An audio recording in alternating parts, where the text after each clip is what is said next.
Olha só, a gente está aqui, Adélio. Que prazer, 50 anos desse artista.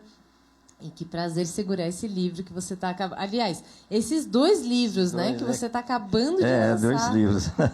É tão pesado, gente, que eu não consigo nem trazer eles aqui.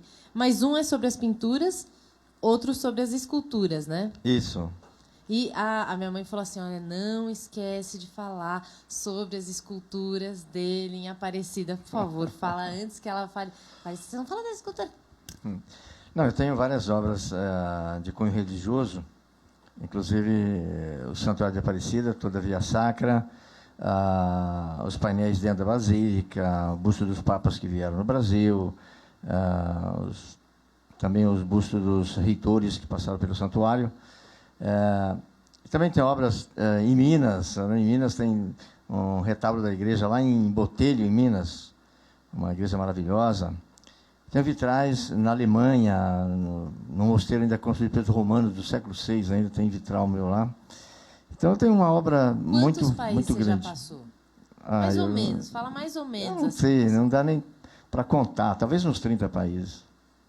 Gente, olha que legal. Nesse livro aqui, que tem as esculturas, você me ajuda a abrir aqui, porque eu estou com uma mão só. Vamos lá. Ele tem todos os lugares e os anos. Então, por exemplo, vamos supor que você vai para Aparecida. Você vai lá e vê qual obra dele que tem em Aparecida. E isso em todo... Desde que ano que está aqui? Bom, 1986? Na realidade, a obra monumental foi a primeira em 1986. Foi uma experiência que eu quis fazer em concreto, sair do plano para o tridimensional. E aí eu fiz uma experiência na frente da minha casa, lá em São Bernardo. Fiz um painel e gostei da brincadeira e não parei mais. E tem todas as obras aqui no livro, né? Também. Isso. Quer dizer, todas você falou que nem dá, né? Não ia ter livro. Na realidade, a obra monumental em praças, eu creio que deve ter mais de 300 monumentos em praças públicas aqui no Brasil e fora do Brasil. Agora, somando em esculturas, cada monumento tem várias esculturas, dá mais de 1.900 obras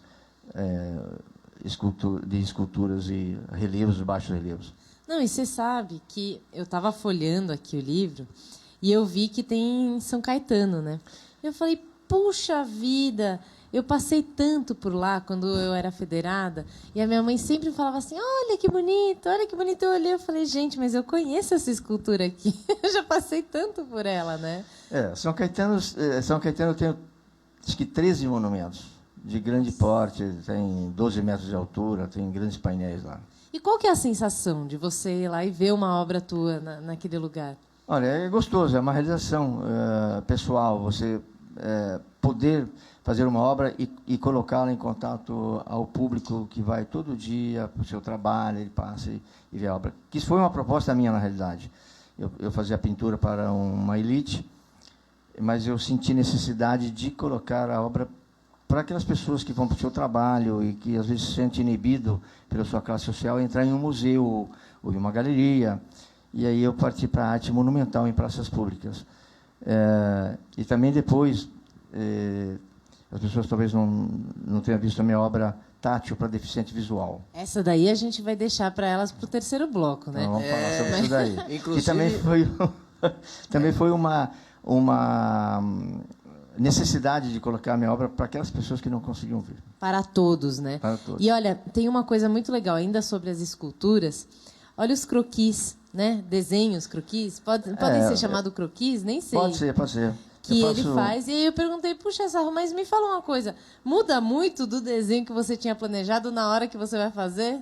Às vezes muda. Às vezes, quando você começa a construir a obra, aí você não pode ficar melhor aqui, então você começa a mudar para que fique cada vez melhor a obra.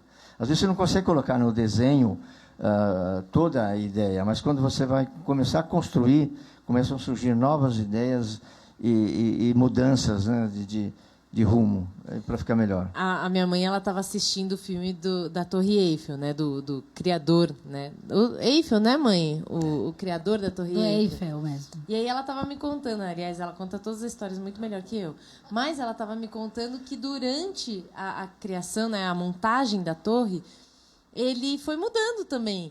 Então, algo que era para ser provisório, a partir do segundo andar ele falou, não, toca o barco isso aqui que ninguém vai desfazer. E fez.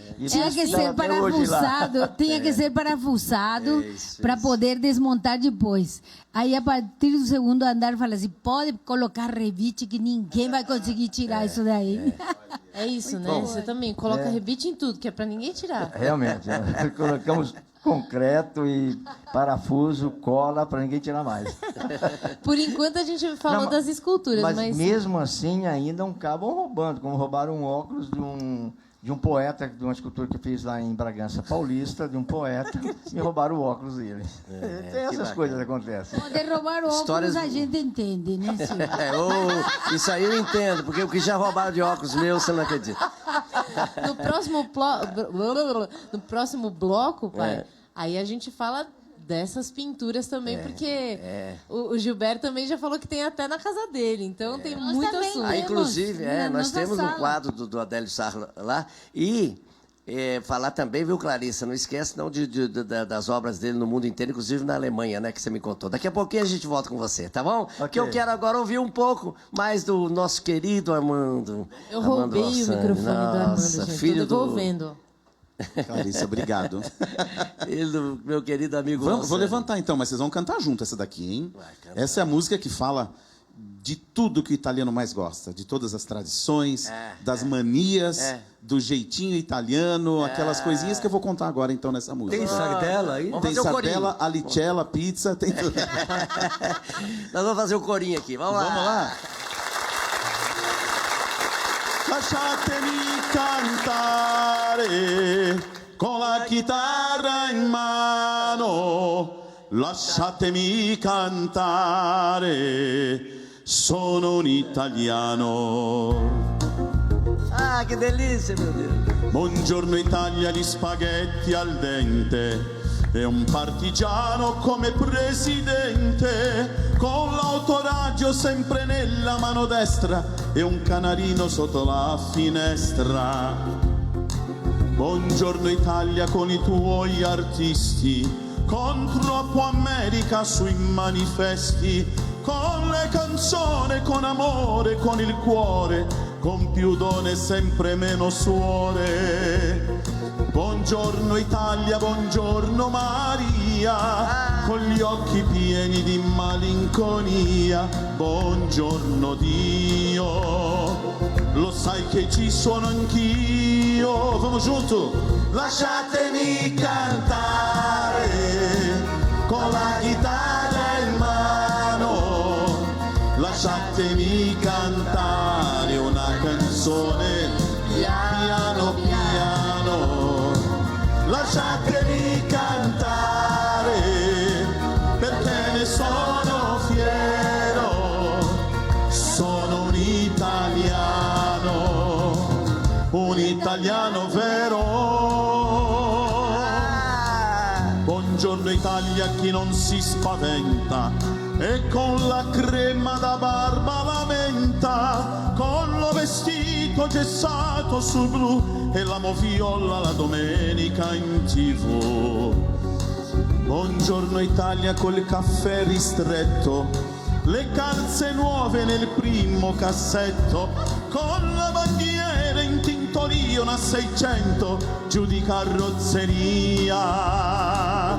Buongiorno Italia, buongiorno Maria, con gli occhi pieni di malinconia. Buongiorno Dio, lo sai che ci sono anch'io. Lasciatemi cantare con la chitarra in mano, lasciatemi cantare una canzone piano piano, lasciatemi cantare perché ne sono fiero, sono un italiano vero.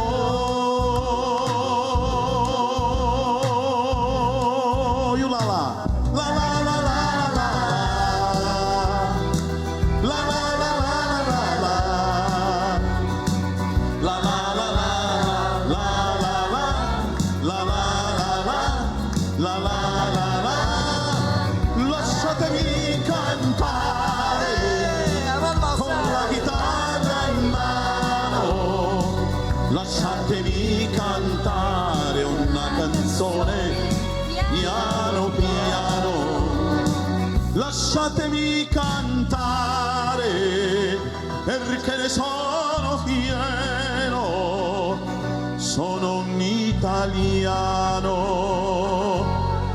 italiano vero.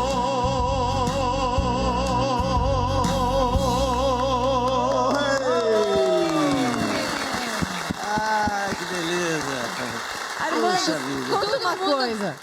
Fala. Todo mundo quer saber o quê? Italiano e tenor, pode ser magrinho? Poder pode, né? Mas não deveria.